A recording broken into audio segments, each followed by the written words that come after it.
Baiklah, Assalamualaikum warahmatullahi wabarakatuh. Kita lanjut ke pertemuan berikutnya mengenai masih dalam konten kesehatan lingkungan. Berikutnya kita akan bahas dasar-dasar dari kesehatan lingkungan itu sendiri, materi dari sambungan yang kemarin ya.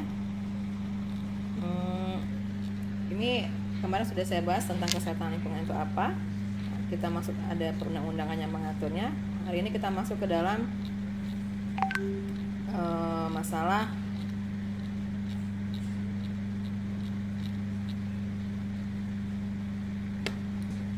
dasar dari kesehatan lingkungan itu sendiri. Jadi sebenarnya ilmu kesehatan lingkungan ini adalah ilmu yang berdiri sendiri ya, ada ilmunya khusus ya, tapi tetap berkaitan dengan ilmu lingkungan dan ilmu biologi dan ilmu kesehatan ya. Jadi ilmu kesehatan lingkungan ini adalah ilmu yang mempelajari hubungan timbal balik antara faktor kesehatan dan faktor lingkungan. Memang ini adalah mata kuliah terkhusus bagi anak-anak kesehatan, namun saya pikir ini umum bagi Anda karena Anda adalah mahasiswa biologi yang berkaitan erat dengan yang namanya lingkungan. Jadi ada beberapa faktor memang yang baik biologi ataupun fisik ataupun kimia yang akan berkontribusi terhadap kondisi kesehatan lingkungan. Nah, ini seperti yang saya bilang tadi bahwa ilmu kesehatan lingkungan ini memang suatu kajian bidang ilmu, namun dia tidak bisa berdiri sendiri. Sekup ilmu kesehatan lingkungan itu ada nama dari ekologi, ekosistem, pencemaran lingkungan, AMDAL, dan dasar-dasar pengelolaan lingkungan. Ini yang masuk ke dalam aspek kesehatan lingkungan. Oleh karena itu memang kesehatan itu mencakup semua segi kehidupan dengan jangkauan yang sangat luas sekali. Bagaimana kita dapat melihat status kesehatan suatu lingkungan itu dapat dilihat dari angka kesakitan, rasio penyakit di masyarakat, promotif, preventif, kuratif, dan rehabilitatif. Itu adalah pencegahan, pengobatan, dan rehabilitasi. Sifatnya menyeluruh, terpadu, dan berkesinambungan. Maka kita dapat menilai status kesehatan suatu daerah atau suatu individu. Nah, ini sebenarnya memang lebih ke kesehatan, namun yang mempengaruhi kesehatan manusia itu adalah, atau usaha kesehatan itu adalah faktor lingkungan. Lingkungan itu dapat berupa kimia, biologi, sosial, budaya, ataupun fisika, di mana akan mempengaruhi kondisi fisiologi manusia dan masyarakat. Nah, dari lingkungan, kesehatan lingkungan yang sehat akan mempengaruhi kondisi fisiologi manusia. Apabila lingkungan yang sehat, maka kondisi fisiologi manusia pun akan sehat karena ditunjang oleh lingkungan yang sehat dengan sumber daya alam yang sehat. Namun sebaliknya, kalau dia tidak sehat, maka kondisi fisiologi manusia pun akan mengalami penurunan. Bisa itu penurunan imunitas tubuh, antibodi dan sebagainya, sehingga nanti akhirnya itu akan dapat menyebabkan penyakit. Nah, di sini dapat kita lihat erat sekali hubungan antara mata kuliah kesehatan lingkungan terhadap biologi, walaupun mungkin Anda memang bukan orang kesehatan. Jadi biologi itu memang ilmu dasar. Nah, kenapa bisa terjadi kerusakan lingkungan? Kemarin sudah kita bahas panjang lebar bahwa memang itu adalah ulah manusia, sebagian besar adalah ulah manusia. Sehingga terdapat ketimpangan ya, tidak ada keseimbangan antara ekologis dan alam.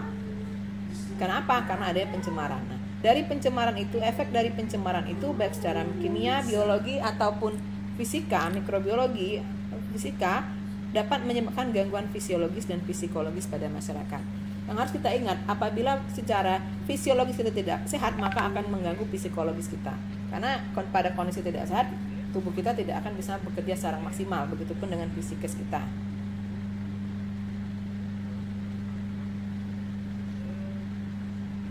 Dari WHO juga telah dikatakan bahwa sehat itu tidak sakit, tidak cacat, tidak lemah, sejahtera secara sosial, bahagia secara rohani, fit secara jasmani. Ini dapat ditinjau dan ditunjang oleh lingkungan yang sehat, baik itu lingkungan biotik, abiotik maupun lingkungan sosial yang berada di sekitar kita. Karena kita ini hidup dari sumber daya alam yang ada di lingkungan sekitar kita. Nah, kemudian apa hubungan sakit dan sehat dengan lingkungan hidup? Itu jelas sekali, sudah saya jelaskan dari awal bahwa model ekologi itu ada yang hubungannya yang mencakup sektor lingkungan yang terdiri dari fisik, biologi, sosial, dan selalu berhubungan dengan sektor host dan agen. Ini saya perlihatkan dalam segitiga, kalau orang kesehatan namanya segitiga epidemiologi ya, well model of man-environment interaction. Jadi di sini ada hostnya dan ada agentnya dan ada environmentnya. Agentnya itu apa? Ya lingkungannya, sumbernya. Kemudian hostnya apa? Hostnya itu yang menerima tempatnya, yaitu manusianya. Dan ada lingkungan. Apa peran lingkungan? Di lingkungan inilah dapat bertemunya antara agent dan host. Maka lingkungan menjadi faktor terpenting masuknya agent ke dalam tubuh host. Ini yang harus kalian tahu. Saya contohkan kita bisa sakit diare apabila kita terkontaminasi bakteri yang namanya Escherichia coli, ya. Satu. Nah, di mana kamu bisa mendapat Escherichia coli? Itu mungkin dari makanan kamu yang tidak steril atau dari air yang tercemar yang kamu minum. Dari mana sumber air itu? Dari lingkungan. Itulah kenapa lingkungan disebut sebagai wadah atau tempat masuknya agen atau agen ke dalam tubuh host. Nah, itu yang makna dari segitiga ini. Jadi kesehatan itu ada 3 faktor, ada faktor host, agent, dan environment. Itu tidak akan bisa dilepaskan.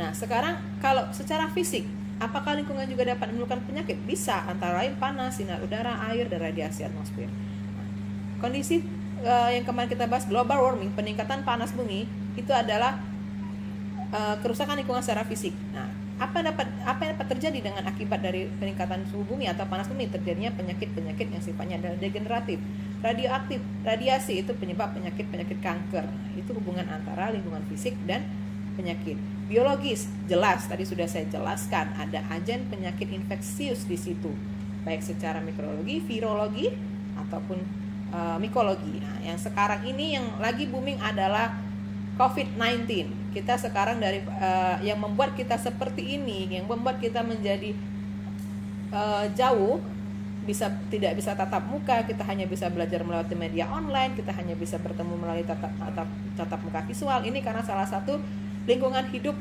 biologis kita yang rusak dan dapat menyebabkan penyakit. Apa? Karena adanya virus. Nah, ini ya, adanya makhluk mikrobiologi atau virus virologi yang dapat menyebabkan penyakit. Yang bahkan penyakitnya itu konon katanya dapat mematikan apabila ada yang namanya komorbid di dalam tubuh manusia yang terserang penyakit tersebut. Komorbid itu adalah penyakit bawaan. Maka begitu pentingnya lingkungan bagi kehidupan manusia. Nah, hostnya sendiri, hostnya, penerimanya itu ada faktor intrinsiknya juga. Apa yang dipengaruhi adalah sifat genetik manusia. Meningkatkan faktor determinan genetik berhubungan dengan meningkatnya atau menurunnya kepekaan terhadap penyakit tertentu. Nah, tadi yang saya katakan tadi bahwa contoh yang sekarang lagi booming aja ya, saya ambil ya, COVID-19.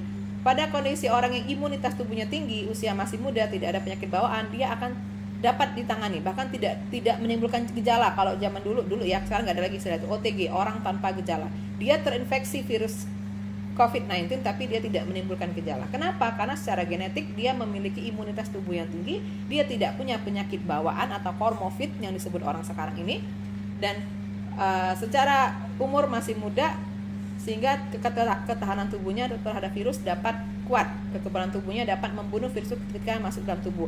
Namun, apabila seseorang itu punya yang namanya bawaan genetik seperti penyakit komorbid atau penyakit bawaan, contoh jantung, diabetes, gagal ginjal dan sebagainya, itu akan mudah bagi virus untuk lebih menghancurkan lagi imunitas tubuhnya sehingga dapat membahayakan nyawa orang tersebut. Nah, itulah faktor hostnya. Itu ada faktor intrinsiknya juga, yaitu faktor dari genetik atau bawaan ya. Nah, sekarang untuk faktor agent ini adalah sumber penyakit itu ada di lingkungan. Makanya kan saya bilang tadi, aspek lingkungan itu sangat penting sekali. Bagaimana agent itu agar tidak ada di lingkungan? Maka kita harus benar-benar menjaga lingkungan kita agar tidak terkontaminasi dari agen yang sifatnya adalah toksik atau agen yang sifatnya adalah patogen ya, yang dapat menyebabkan penyakit. Nah, agen itu macam-macam, ada yang sifatnya fisika, biologi, dan kimia. Kalau fisik itu seperti radiasi tadi, sinar radioaktif. Sedangkan kalau agen sifat kimia itu contoh yang sebagian besar adalah limbah dari industri yang mengandung bahan kimia atau bahan kimia B3 berbahaya, bisa merkuri, bisa timbal, bisa besi, bisa cupri ya, atau tembaga. Nah, di sini saya ambil contoh penyakit minamata di Jepang. Kalau kalian hobi membaca jurnal atau berita-berita, itu pada zaman dahulu itu ada terjadi penyakit minamata pada kepulauan Minamata Jepang. Kenapa? Banyak orang-orang mengalami kejang dan kelainan saraf sehingga diidentifikasi apa ini penyebabnya. Ketika dilakukan identifikasi atau evaluasi terhadap lingkungan, ternyata lingkungan mereka, air sungai mereka mengandung Hg yang tinggi yang mereka konsumsi. Dari mana Hg-nya? Dari limbah industri yang berada di sekitar wilayah mereka. Nah, memang Jepang ini adalah sumber ya. Seperti yang saya bilang dulu, saya pernah dulu ketemu dengan duta kalau bilang duta sampahnya Jepang ya, dia pernah ada ke Indonesia. Mereka sangat concern sekali terhadap lingkungan sekarang ini. Bahkan mereka ingin mengkeluarkan ke seluruh dunia, ayo jaga lingkungan kita. Why? Karena apa? Kami seperti itu karena kami sudah merasakan efek dari pencemaran lingkungan tersebut. Itu pengakuan dari orang Jepang sendiri. Karena memang semakin tingginya tingkat teknologi, kita tahu bahwa Jepang itu kalau kita bilang orangnya pinter-pinter ya, pinter-pinter karena apa? Teknologi tercanggih itu semua dari Jepang. Tapi apa? Akibatnya sekarang mereka merasakannya bahwa lingkungan mereka sudah tidak accepti lagi untuk mereka tinggal karena semua pencemaran sudah ada di dalamnya sehingga menyebabkan penyakit yang ada pada tubuh manusia. Nah, tadi faktor host, agent, sekarang lingkungan. Intinya host itu, agent itu beradanya di lingkungan.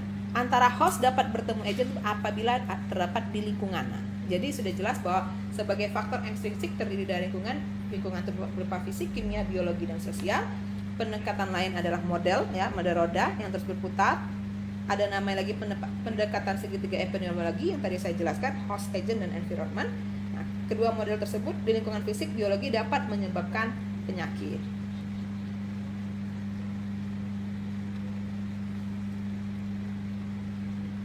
Untuk aspek lingkungan fisik sendiri, dari lingkungan itu tadi sudah saya jelaskan juga, maka aspek lingkungan akan meningkatkan dan akan memberikan pencemaran pada manusia. Nah, pada tahun 1952 ini ada contoh kematian 4.000 orang apabila menahun, maka pencemaran udara terutama di kota besar akan dapat penyakit pada saluran pernapasan. Oke, ini contohnya. Dan sekarang pun kita sedang menikmati ya, sedang menikmati, artinya kita sedang mengalami yang namanya pandemi ini dari sisi aspek lingkungan biologisnya, di mana kita harus benar-benar menjaga kebersihan diri kita, meningkatkan imunitas tubuh kita, melakukan 3M ya. Yang jelas social distancing itu sudah tidak boleh lagi keramaian sekarang. Kenapa? Karena melalui lingkungan itu dapat menyebabkan penularan penyakit COVID-19 baik human to human ataupun dari udara. Nah, itu saja materi saya pada pagi hari ini. Nanti kita sambung lagi. Kalau ada pertanyaan silakan Anda tanyakan bisa ditanyakan di channel langsung atau kita buka diskusi di e-learning mata kuliah kita. Terima kasih. Assalamualaikum warahmatullahi wabarakatuh.